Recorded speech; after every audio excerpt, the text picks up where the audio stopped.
Hello there. Today is day 30, day sobriety solution, your 30-day sobriety solution, day 27, the love and relationship solution. You can see my shadow in here doing that shadow.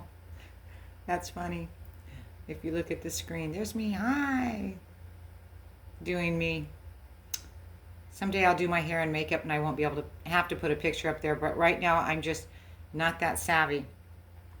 I love you all, and it is a very hot day over here at the ranch. And I just wanted to knock out this session today because this is what makes me happy. There's a lot of things in my day-to-day life that are really a struggle right now, and I'm telling you, when I just sit down and focus on this, it helps me. So I know if I'm focusing on something like this is going to help you stay clean and stay sober because it's just helping me stay centered. And that's something very wonderful and awesome for me, an anxious type of person. So I love you. And this relationship is on the love and relationship solution. Surround yourself with positive and supportive relationships. That's a funny joke for therapists. Personal relationships are the fertile soil from which all advancement, all success, and all achievement in real life grows. And this is Ben Stein. He's a writer and actor. So we all have relationships. We all know about relationships, and we've all pretty much through our life had best friends or just people we were really close to, some family members. But relationships are really a requirement for everything in life because you cannot achieve anything without them. And today I was walking around after an errand and I was looking at this couple at the bench stop there, the bus stop. I'm a people watcher, and they were drop dead gorgeous. This one Latino guy just had those eyes, and it was right across the street from the Acting Academy of Performing Arts over here in Hollywood.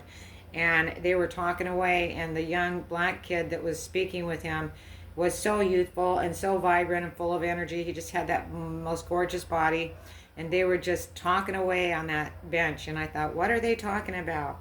And this is what it's all about. Think about all the relationships you have: your bosses, your coaches, board members, mentors, audience members, retailers, staff, co-workers, clients, friends, associates. Okay?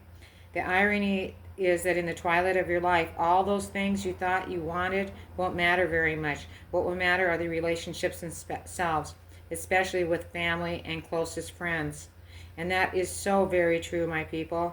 To cut back or stop using and to thrive in sobriety, you need to develop and maintain relationships with your friends and family that are positive and nurturing, or you will eventually return to using. So, the love and relationship solution sounds so easy, doesn't it?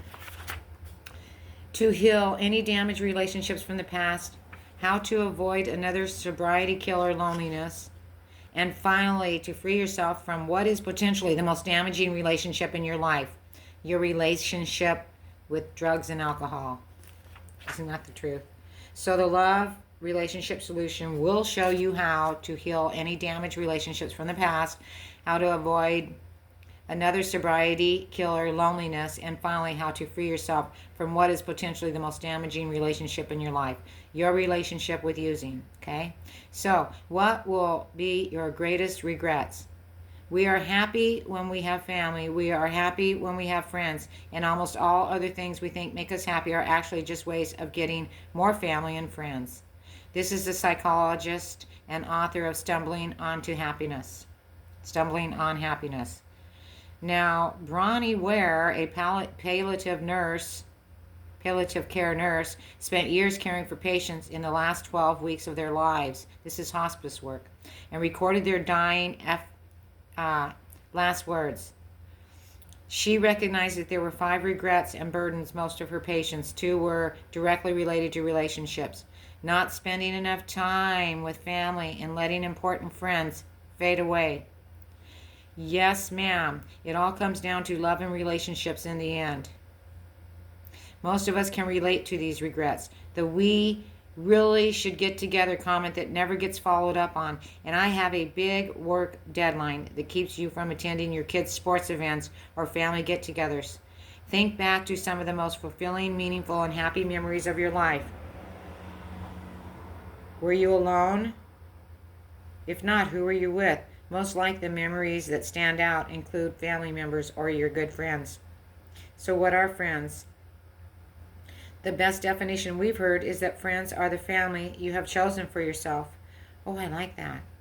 And to thrive in sobriety, you must look carefully at the family you have chosen, the people you spend time with, and maybe more importantly, the people you decide not to spend time with. You know, drinking is just a substitute for love. If you have love in your life, it can make up for a great many things that you lack. If you don't have it, no matter what else is there, it just isn't enough. This is Ann Landers. She was born in 1918 to 2002. Wow. She had a long life. For most people, problem drinking doesn't occur overnight, or problem using. It starts off innocently enough with parties, hanging out with some close friends, celebrating special events, and over time, it consumes a little more of your time, and without even realizing it, drinking becomes a central aspect of your decision making. It affects the activities you do and the places that you go. That's right. But most importantly, it affects the people you spend time with. What starts out as a social habit eventually leads to something you prefer to do in isolation, where drinking alone becomes a normal part of life. Some of you reading this may have reached that stage before you started the 30-day sobriety solution, and some of you may not. There's also habits with eating. I think about when I had an eating disorder and you couldn't wait for people to leave just so you could get into the box of cookies. That's another story. But regardless of what stage you are at, one thing is true for all problem users. Excessive drinking and all addiction in some level substitute for love. I will agree with that. As Deepak Chopra and David Simon explain, addictive behavior and substances are poor substitutes for the love that flows into nourishing relationships. Learning to hear our core relationships and cultivate skills in conscious communication can provide the inner peace that eliminates the need for self-medication. Your excessive drinking and using is trying to fill a void in your life, and a big part of the void is love. Without love, you can become addicted to your guilt, your shame, and your suffering. Guilt, shame, and suffering. My family wrote the book on that.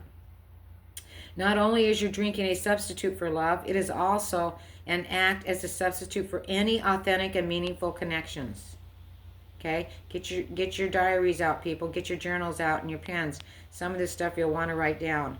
The ultimate irony is that the family and friends who can help you the most end up being the exact people you push away the most. And like we discussed on day 4 in the forgiveness solution, you also end up not loving or even liking yourself. And in the end, using becomes your best and only friend. Deep down, we all want to be loved, and our deepest fear is that we won't be. Tony Robbins says that all our fears, regardless of our age, gender, culture, or country, can be reduced down to 2 primary fears. The fear of not being enough, ouch, and the fear of not being loved. And in the feeling of not being enough and the pain of not being loved, that ultimately leads many people to use. But sadly, the effects of excessive drinking or using usually makes you even less capable and less lovable. You go to your worst behaviors. To avoid these downward spirals and create the sober life you really want, it's critical that you learn how to heal, rebuild your broken relationships, also to create new healthy relationships. And maybe you haven't had any very healthy relationships up until now. Well, it's time to, by God, find one. Your first action step today is for you to write in your journal, get your pens out, about how using has negatively affected your relationships or led to isolation and loneliness. Have you pushed away family or friends because they don't drink or are critical of your drinking? Have you had outbursts of self-pity or anger that have pushed people out of your life or maybe even cost you your job? Have you made or kept friends or spent more time with certain family members in part because they drink or were supportive of your drinking? Have you spent money on alcohol that required sacrifices elsewhere in the family budget? Have you done things when you were drunk like getting caught having inappropriate sex with someone that cost you an important relationships. Do your peers see you as a leader, someone deserving of a promotion, or as the fun guy or gal that is always willing to go out and party? Would they want you to represent them in an important business meeting over dinner and drinks? Would you rather use alone? When you use, do you sometimes feel all alone, even when you're with others? Now, this is called merging the two of yous. It was at the point where I was negatively affecting my relationships and getting in the way of things I wanted to accomplish in life. So I quit drinking, and that was Tim McGraw. We all love him. Boy, he's sexy. I saw him in Vegas. Whoo-wee! With the Dixie Chicks. How I digress. Now, back to business. There are essentially two people living inside of you. Think of it like a split personality. Although these two identities are aware of each other, and each of them desperately want to be expressed. So who are these two identities? They are the sober you who knows that using is holding you back and wants more from life, and the problem user, you, that is fully committed to your destructive relationship with drugs and alcohol. These two identities are at odds with each other, resulting in an internal struggle for control of your thoughts, beliefs, emotions, feelings, and actions. And because the rules and belief of each are so different, they are continually sabotaging each other's efforts. Before starting the 30-day solution, the sober you was losing the battle most of the time, but was able to take control long enough to start the program. And since day one, you have been strengthening and empowering this part of yourself, learning and applying powerful tools and techniques for you to thrive, with the goal of eventually resolving this internal conflict and consequently removing your overwhelming desire to use. The challenge is that the problem drinker you will not go away quietly.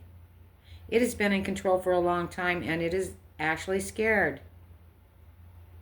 It sees things are changing, and eventually it will become desperate to regain some kind of control. Let's revisit Hannah's story from day 22. Hannah found herself struggling with two people battling inside of her. The person who depended on the alcohol and drugs to live and cope, and the new person who was sober and happy. I was scared about who I was without using. And now that I really saw sobriety as a possibility, it became even more scary. These are all steps, people. I let that fear lead me back to where I felt safe, drinking and using. This is the ever-ending cycle. As you finally get close to letting go of the problem user for good, it's very common for that part of you to make one last stand. That's right, don't give up on yourself, people. And it is in this moment that you will face what perhaps will be your greatest challenge or your greatest desire to give in to your urge to use. You can concede control back to the problem drinker you, like Hannah did for almost a year, and return to your old using habits, or you can essentially recruit the problem user you to the sober you.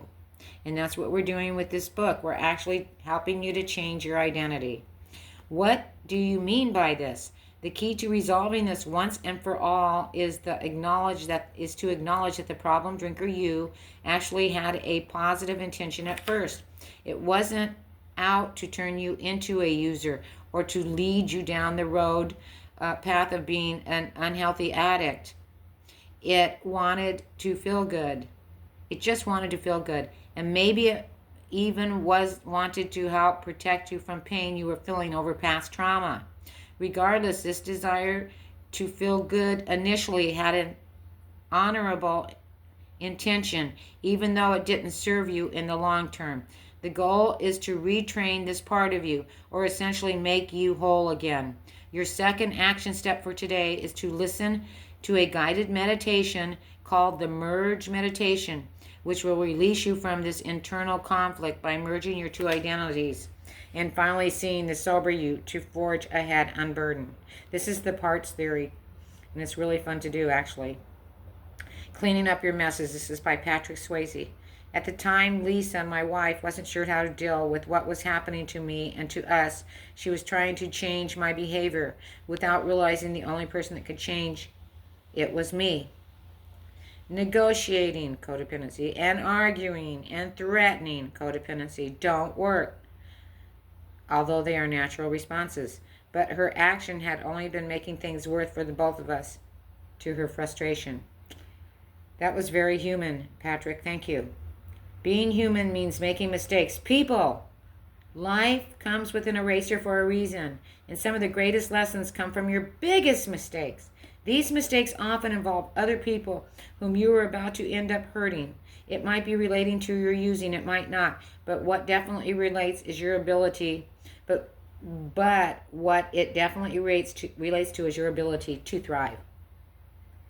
Leading up to today, you have learned an incredible amount. The importance of optimism and gratitude, your beliefs about emotional sobriety, and the power of your subconscious mind. Not only do all of these affect your life and the choices you make, but they also directly you're affected by the messes in your past, especially the ones you haven't cleaned up yet. If you have hurt others or made mistakes and still feel guilty and ashamed about it, this affects your level of optimism, how you see yourself, your beliefs, your emotional sobriety, your feelings of gratitude, your honesty, and ultimately your decision to use or not. Now, cleaning up your messes or making amends is critical to your happiness. Making amends has been popularized by the AA movement, but it is a practice that everyone who is happy and fulfilled in life embraces. You might notice that it's very similar to something we asked you to do on day 4. However, today we are asking you to explore all the relationships and how they have been impacted by your drinking and using, which can lead to some new realizations.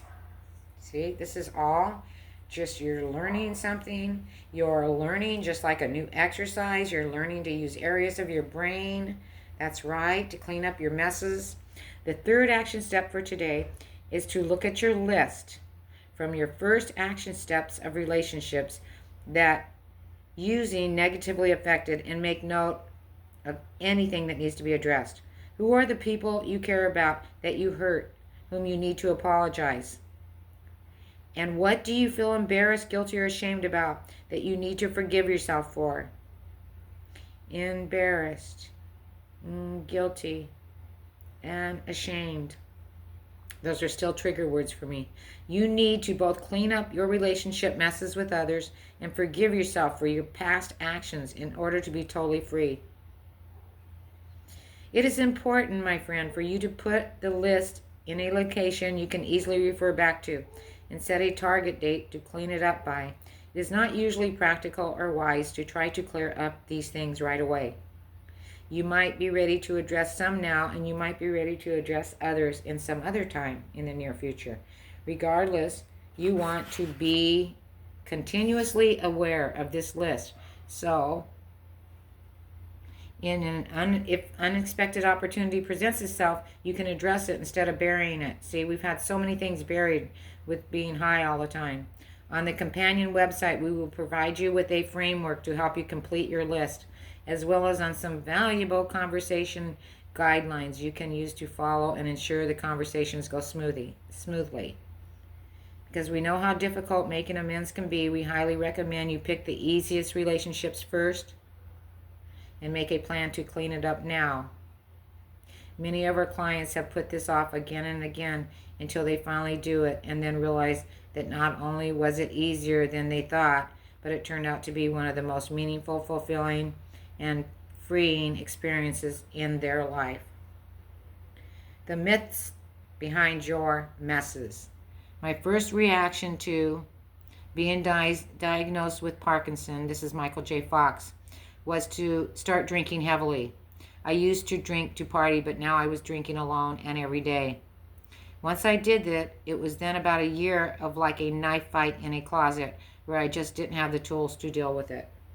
Wow, that's powerful, Michael. A knife fight in a closet. Woo! And he just didn't have the tools to deal with it. One thing more than anything else that holds people back from effectively cleaning up their messes is the fear of being vulnerable. Oh my God, you men. Sometimes you're just so macho, and women. We live in a world that celebrates strength, perseverance, knowledge, leadership, individualism, and competitiveness. But when it comes to being vulnerable, most people consider this a sign of weakness. This couldn't be more false. Being open and vulnerable is one of the most effective ways to connect with people. The irony that is your fear of being vulnerable is often due to a fear of being judged and not accepted. But the exact opposite is what usually happens when you freely share your true feelings and concerns, whether it is your challenges with drinking, concerns about inadequacy, or social anxiety. These feelings create honest, authentic, and compassionate connection. In an article in Forbes magazine, Lawton Yersey writes, vulnerability is where we all can find great strength, realize substantial and meaningful growth through the lens of hindsight reflections, and generate deeper human connections with ourselves and others. Sharing your stories, your faults, and your challenges is what makes you normal. And because we all feel vulnerable at times, you will discover that as you clean up your messes, you create a level of intimacy and honesty with other people that perhaps you have never experienced before. And next, we are on to keeping your agreements. Let's see how much further we got to go. Love and relationships, keeping your agreements. Okay. Many of your messes might exist because of broken agreements. This just goes along with addiction. You might have hurt neighbors, friends. Okay. However, once we move into the personal realm, most people tend not to take agreements as seriously. You might make agreements to help a friend move, bring cookies to the PTA, mow the lawn, clean the garage, spend more time with the kids, do dishes. Most of the time we agree to things without thinking if we really have the time to do them. We don't write our assignments down, and if we do, we fail to read the list. As you read this, you may be thinking of yourself, I am not one of these people, but be aware that most of us are oblivious to all the agreements that we make and never follow through on. Okay, so the action step today is to write down how not keeping agreements shows up in your life. Think about how many times in the past you told others you were not going to use.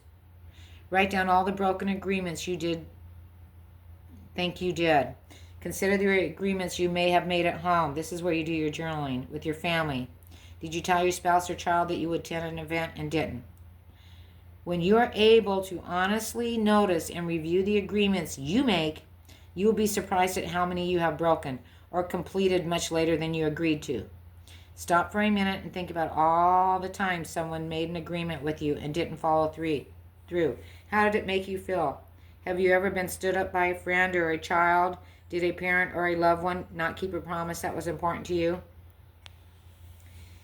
If so, you might find just thinking about it brings back a little of that pain. The truth is that broken agreements dramatically affect your life. They cause you to lose trust of others, damage relationships, lower your self-confidence and self-esteem, and even negatively affect your energy level.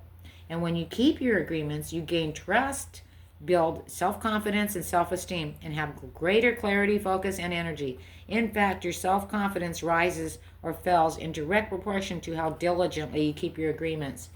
You know, I'm a lot older than probably most of you people, and I'm going to tell you, I have learned through the years to keep my agreements, especially after being trained as a therapist. And I'm telling you, it makes all the difference in the world. And you know what? If you can't make it, don't just diss the person, call them. If the bus is late, make a phone call. If you're late for school, make arrangements of why you're late. Don't just let it slide. If you will agree you'll start coming home from work on time, it may be easier to just let it slide, but the truth is that you are slowly eroding the person's trust of you. And trust, oh my gosh, in this program is a must. You want your family to be able to trust you, and you want to be able to trust yourself. So that is keeping your promises to yourself. Every agreement is with yourself. Here we go. Every agreement has one thing in common. You're making an agreement with yourself. When you tell someone you're going to do something, your brain registers this as a commitment to yourself.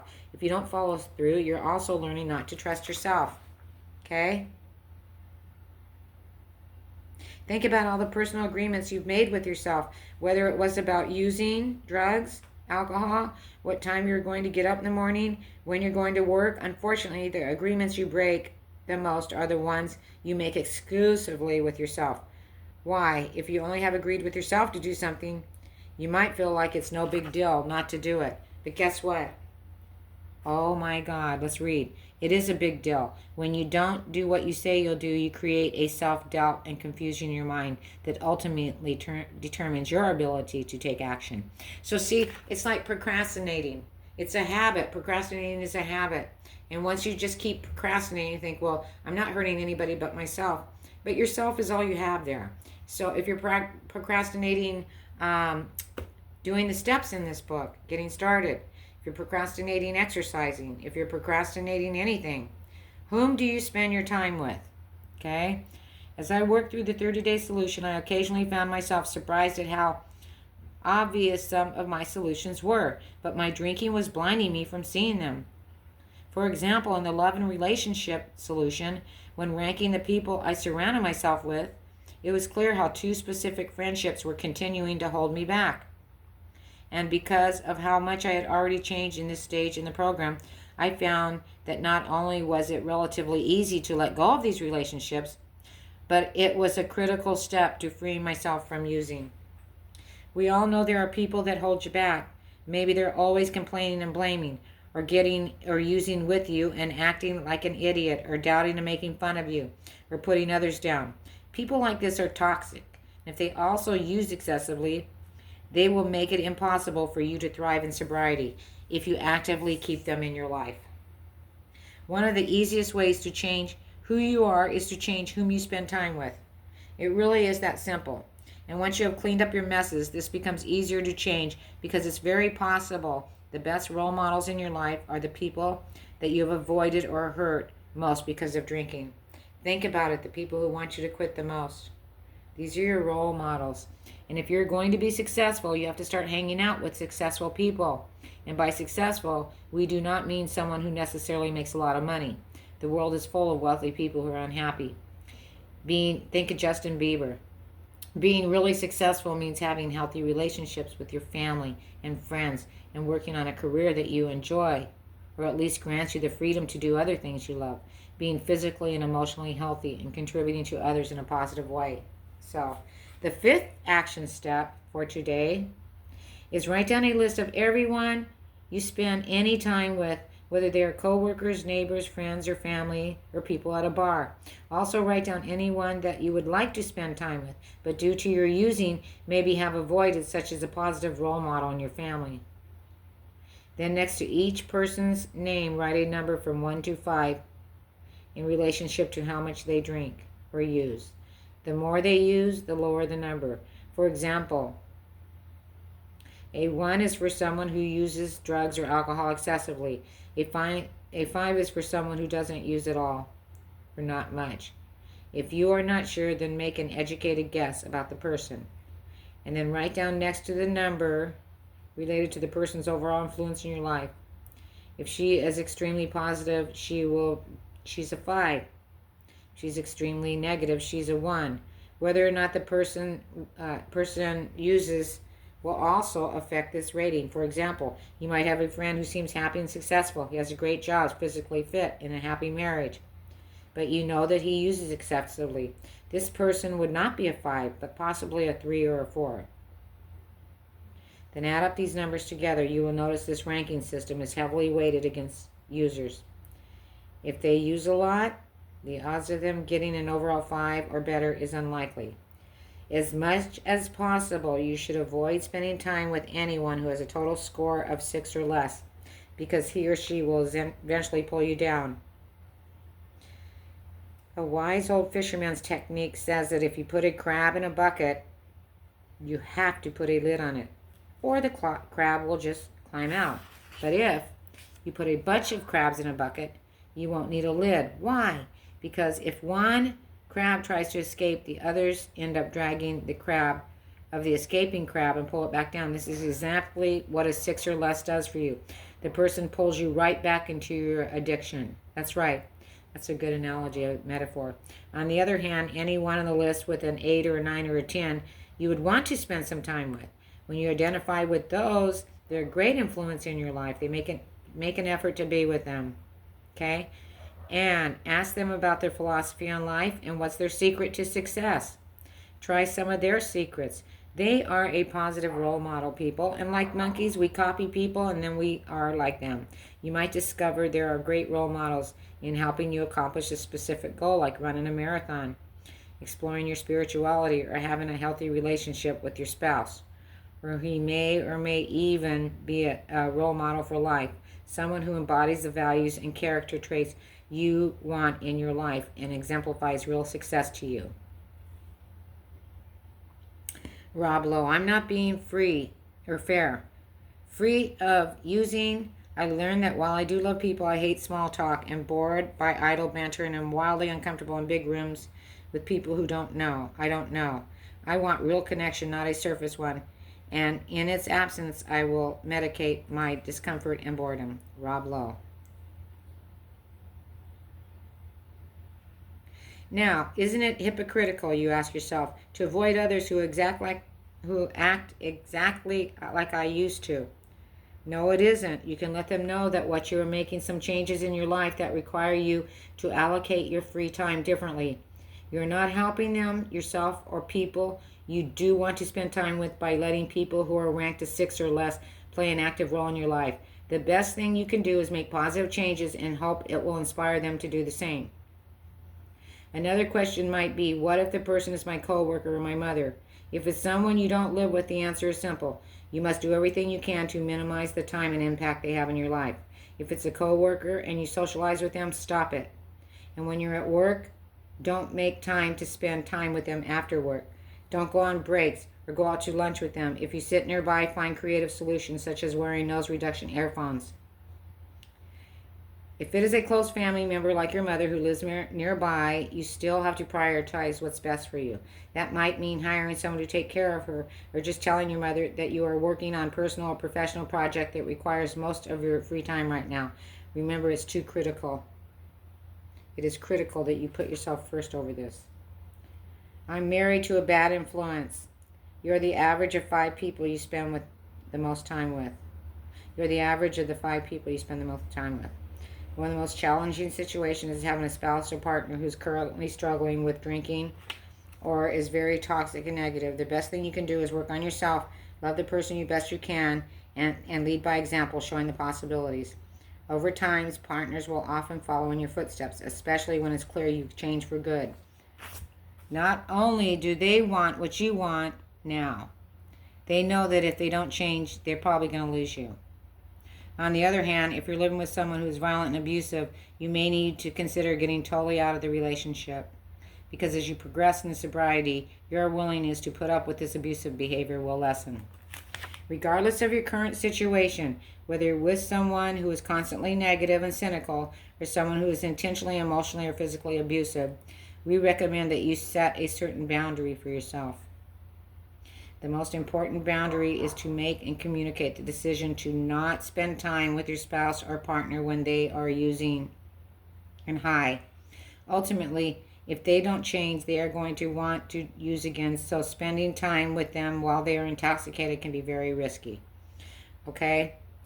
Without coming across as judgmental or resentful of their using or attitude, explain to them that you care about them and love them, but you need to make changes because you are very concerned about your own well-being. Okay? The second boundary you can set for yourself is to ask them to see a counselor or work with a therapist or attend personal growth workshops with or without you. On the companion website for Day 30, we have listed some of our favorite personal growth workshops. This can be particularly useful if their challenge has more to do with being overly negative than with using. Just because you have decided to make this change in your life, your spouse or partner might need some time to accept that he or she may have to change as well. It is important to give them the space to reach this realization on their own. My family and my friends have helped. I don't like yes people. I don't want yes people around me. I think they are extremely dangerous. I like people who are honest, who will tell me the truth. I can take it. I have much more respect for someone who tells me the truth. My real friends tell it like it is. I don't need enablers. I don't need people to tell me what's what. This is Naomi Campbell. She had quite the temper. When you make changes like those we recommend, we may feel as if you may feel you're being selfish. Selfish for not spending time with certain people. Selfish for focusing on your own needs and personal growth. And selfish because you know how those changes will affect your family. Yet the exact opposite is true. It is less selfish. One of the most courageous and unselfish things you can do is cut back or stop using and quit addictive behaviors like drinking and taking pills. When you successfully cut back on quit using, you are thriving in life. You are actually able to finally live a more unselfish life. Not only will your newfound health and happiness naturally inspire others, you will also have more time and money to volunteer in the service of others. Whether it's volunteering for a nonprofit, helping out at your kid's school, or just teaching someone in the neighborhood how to play the guitar, bake a pie, or fix a car. And over time, you'll find that you're surrounded with loving, supportive, and positive friends and family. So here we are. Now we're going to go ahead and review your action steps. The love and relationship solution can be summarized best by Tony's quote, Tony Robbins: "The quality of your life is in direct proportion to the quality of your relationships." Wow. Write down all the negative impacts drinking and using has had on your relationships. We gave you that one. So write this in your journal. Listen to the Merge meditation. Listen to the guided meditation on the companion website to finally merge the identities of the problem drinker, you, and the sober you, so you can release any internal conflict that might lead you back to drinking. And you can go to http://day27.solutions. That's right, under this program, 30 Day to Sobriety Solution. Listen to the Merge meditation. Create a list of relationships you need to clean up. It's very important. Okay. Write down your broken agreements, all of them. Make a list of anyone you spend time with and then rank those relationships of your life. The list could include personal and professional relationships as well as people you might not spend much time with currently but would like to. For example, maybe you have a family member that you consider a positive influence, but because of drinking or using, you avoid them. After creating this list, use the ranking system we discussed and assign them a final ranking. As a guide, avoid spending time with anyone with a final ranking of 6 or below. So, my friends, you've done a good job. Day 27. You find some new ideas that will help you build stronger relationships in your life on today's companion website, including tips on how to be a better listener, some advice regarding what you say versus how you say it. So this is all on this Merge meditation on this website. And I'm so proud of you today. And I know you're doing the good work, and I know you're following through on a lot of these things. And I just am in awe of you. Thank you so much. And I love you. You're worth it. Take a deep breath and learn to relax. I will see you in your dreams.